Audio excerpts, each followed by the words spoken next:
Motivate the world के मोअज़्ज़िज़ सामाईन अस्सलामु अलैकुम।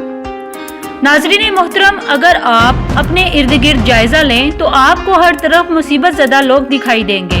हर घर में हंगामा बरपा है, हर रुखसार पर आंसू हैं, हर वादी में मातम है। कितने अलमी और कितनी मुसीबतें हैं। आप महसूस करेंगे कि मुसीबत ज़दा आप तन्हा नहीं, बल्कि दूसरों के मसाइब के मुकाबले में आपकी मुसीबत शायद कम है। कितने ही मरीज हैं जो साल से बिस्तर पर करवट बदलते हैं, दर्द से कराहते रहते हैं, शिफा याब नहीं होते। कितने जेलों में बंद हैं और सालों से उन्होंने सूरज की रोशनी नहीं देखी, जेल खाने के अलावा और कुछ नहीं जानते। और कितने लोग ऐसे हैं जो मकरूज हैं और मुसीबत में हैं।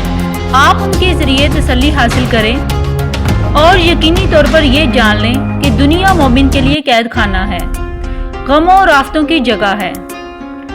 आप अपने आप को मुसीबतों का सामना करने का ऐसा आदी बनाएं जैसे ऊंट सहरा में चलने का आदी हो जाता है।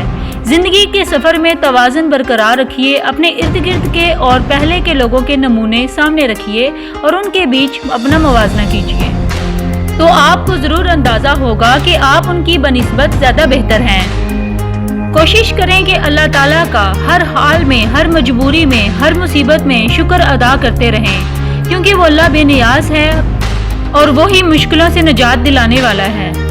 उम्मीद करती हूँ आपको मेरी ये वीडियो पसंद आई होगी। मेरी मज़ीद वीडियो के लिए मेरा चैनल ज़रूर सब्सक्राइब कीजिएगा। बहुत शुक्रिया।